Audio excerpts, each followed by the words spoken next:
I am about to reveal 12 financial principles that will completely rewire how your brain processes money decisions. And fair warning, some of these insights are going to make you feel a little uncomfortable because they'll expose the lies you've been telling yourself about wealth for years.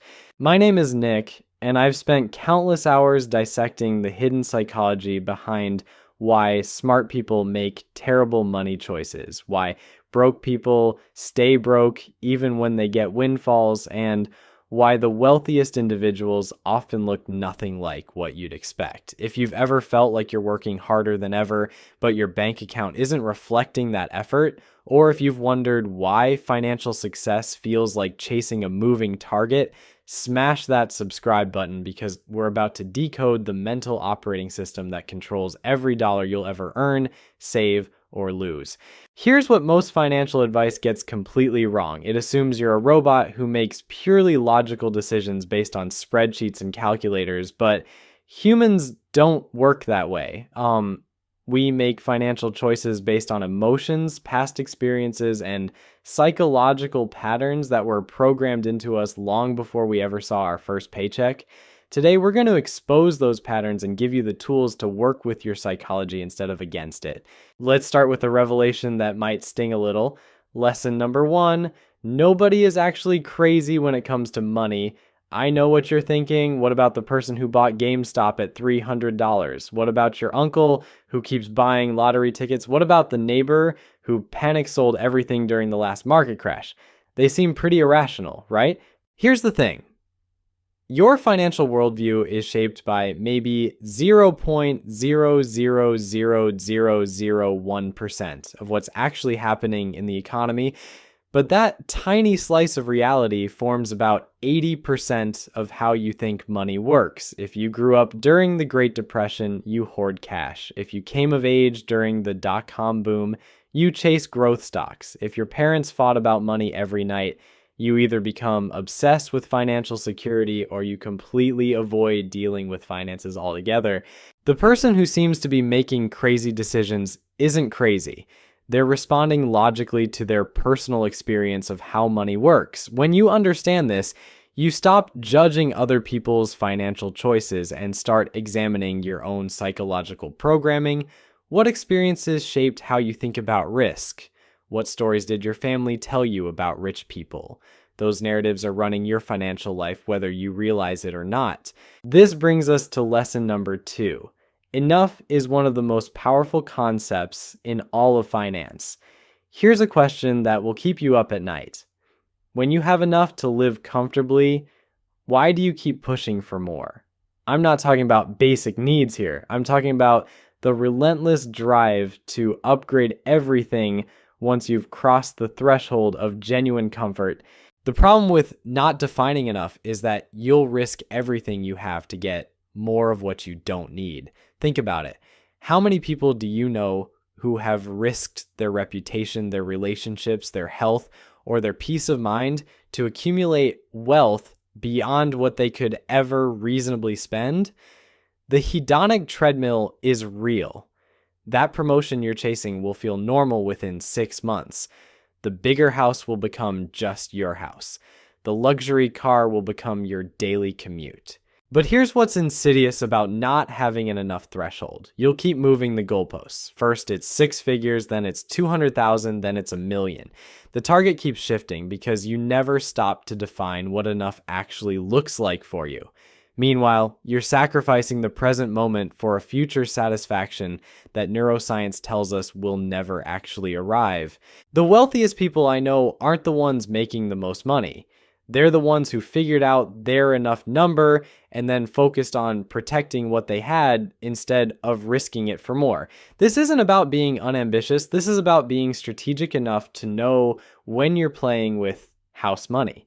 Lesson number 3 is going to challenge everything you believe about intelligence and success. Compounding doesn't require brilliance. It requires time and consistency. We live in a culture that worships the genius move, the brilliant insight, the perfect timing. But wealth building is actually the opposite of that. Warren Buffett started investing when he was 10 years old. not because he was a child prodigy, but because he had access to information about investing early and he started putting money away consistently. By the time he was 30, he had $1 million. By 59, he was worth nearly $4 billion. Today, he's closing in on $150 billion. Yeah, but here's the kicker. If he had started at age 20 instead of 10, his net worth would be dramatically smaller today. The math of compounding is ruthless in its simplicity. Small amounts invested consistently over long periods will always beat large amounts invested sporadically over short periods. This is why the person making $40,000 a year who saves 15% consistently will often end up wealthier than the person making $100,000 who saves irregularly. But our brains hate this reality because it's boring. We want the shortcut, we want the secret strategy, we want the stock pick that doubles overnight. Meanwhile, the real wealth builders are doing the most mundane thing imaginable, putting money into boring investments month after month after month for decades. This connects directly to lesson number 4. Plan for your plans to fail spectacularly. Mike Tyson had a saying that everyone has a plan until they get punched in the face. Your financial plan is going to get punched in the face repeatedly. The question isn't whether bad things will happen. The question is whether you'll be financially prepared when they do. Emergency funds aren't sexy. They don't generate returns. They just sit there in a savings account earning almost nothing while inflation slowly erodes their purchasing power. But that boring pile of cash is what keeps you from having to sell investments at the worst possible time or from having to go into debt when life inevitably throws you a curveball. The people who build lasting wealth aren't the ones who optimize for the best case scenario. They're the ones who prepare for the worst case scenario while hoping for the best. They structure their finances to be unbreakable rather than optimal. Because when the unexpected happens, and it will, survival matters more than maximization. This leads us to lesson number 5, which might be the most counterintuitive insight in all of finance. True financial genius looks incredibly boring from the outside. There's an old saying about pilots. Flying is hours and hours of boredom punctuated by moments of sheer terror. The same principle applies to smart money management. A good definition of financial genius is doing the average thing while everyone around you is losing their minds. When markets are crashing and people are panic selling everything, you're buying more. When markets are soaring and people are borrowing money to buy overpriced assets, you're taking profits.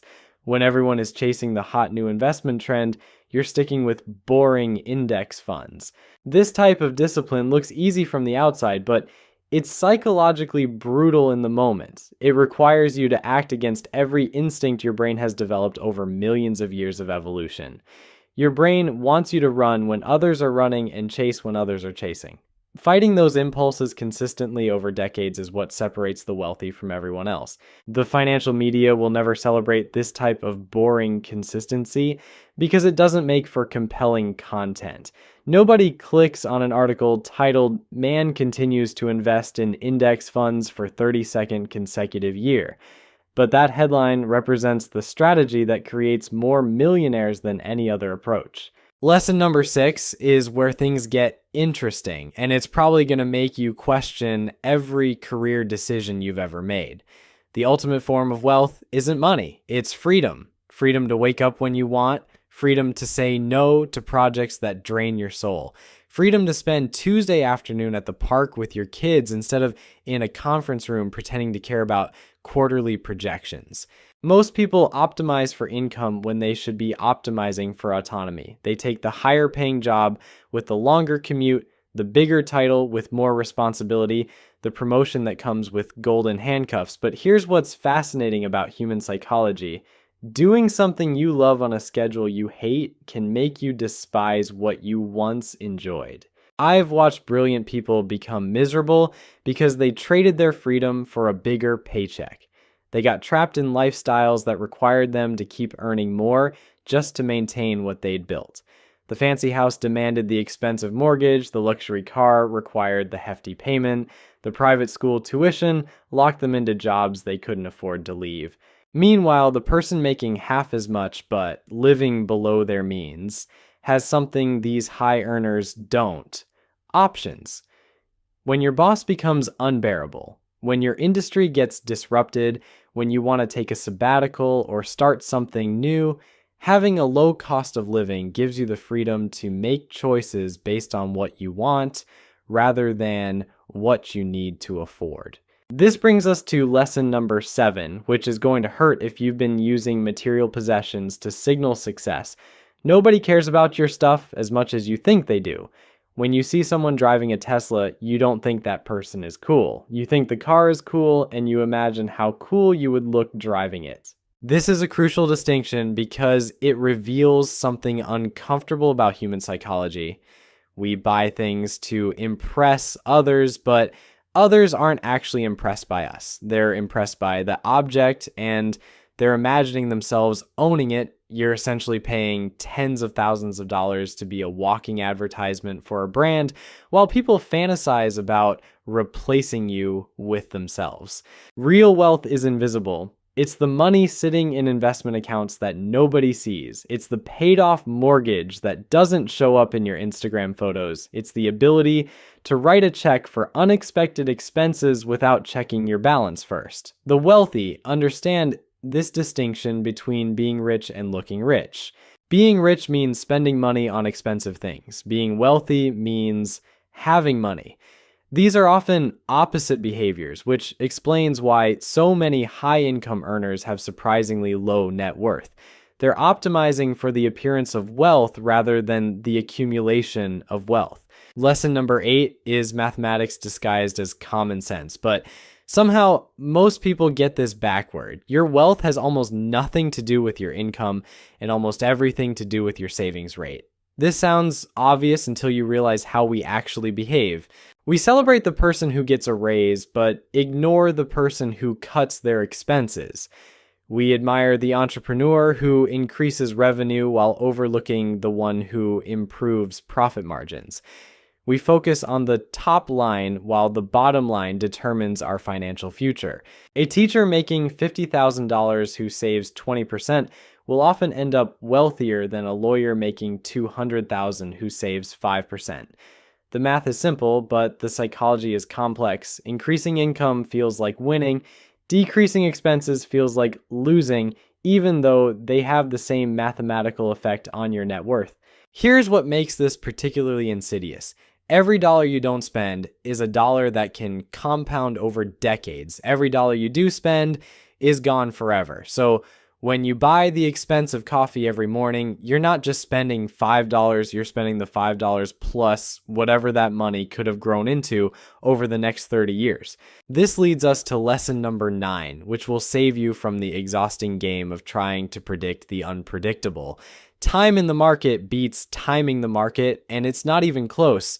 The statistics on this are almost comical in their consistency. If you invest money in the stock market for one day, you have roughly a 50-50 chance of making money. Over 1 year, your odds improve to about 66%. Over 10 years, you're looking at 88% odds of positive returns. Over 20 years, data shows positive returns in nearly every rolling 20-year period in history. But here's what's beautiful about this progression. The longer you stay invested, the less your timing matters. The person who invested at the worst possible moment in 2007, right before the financial crisis, still came out ahead if they held on for a decade. Meanwhile, the person trying to time the perfect entry and exit points usually ends up buying high and selling low. Your brain hates this reality because it wants to feel in control. It wants to believe that with enough research, enough analysis, enough charts and graphs, you can outsmart the market. But decades of data show that even professional fund managers with their teams of analysts and sophisticated models fail to beat simple index funds about 85% of the time. This connects directly to lesson number 10, which reframes market volatility from a problem to be solved into a price to be paid. The stress, uncertainty, and sleepless nights that come with investing aren't bugs in the system. their features. They're the admission price for long-term returns. Think of market volatility as the fee you pay for the privilege of participating in wealth creation. Just like you pay fees for Netflix or gym memberships, you pay the volatility fee for access to compound growth. The people who can't stomach this fee, who sell when markets drop and miss the recoveries, end up paying a much higher price, the opportunity cost of not participating in long-term wealth building. The beautiful thing about understanding volatility as a fee is that it changes how you react to market downturns. Instead of seeing a 20% drop as a disaster, you see it as the market sending you a bill for future returns. You're not losing money, you're paying for the service of wealth accumulation. Lesson number 11 might be the most important insight for making smart financial decisions in a world full of conflicting advice. Your situation is completely unique, and advice that's brilliant for someone else might be catastrophic for you. Financial advice often comes with implicit assumptions about age, income, family situation, risk tolerance, and time horizon. The aggressive investment strategy that makes sense for a 25-year-old single person might be terrible for a 50-year-old supporting 3 kids. The conservative approach that protects a retiree's nest egg might be too cautious for someone with 40 years until retirement. This is why cookie-cutter financial plans fail so spectacularly. They assume everyone has the same goals, the same constraints, and the same psychological makeup, but a decision that keeps one person awake at night might help another person sleep better. The key is understanding your own unique combination of circumstances and designing a plan that fits your specific situation. Finally, lesson number 12 is going to disappoint everyone who thinks investing requires complexity and sophistication. Simple investing beats complicated investing almost every time. Low-cost index funds plus decades of patience will outperform the vast majority of sophisticated strategies.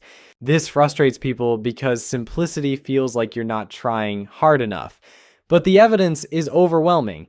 Most actively managed funds fail to beat their benchmark indices over long time periods. Most complex investment strategies underperform simple buy and hold approaches after accounting for fees and taxes. The investment industry has a vested interest in making you believe that successful investing requires expertise, sophisticated tools, and constant monitoring, but the math tells a different story. The person who buys a broad market index fund and ignores it for 30 years will likely outperform the person who spends those same 30 years researching individual stocks, timing market moves, and chasing the latest investment trends.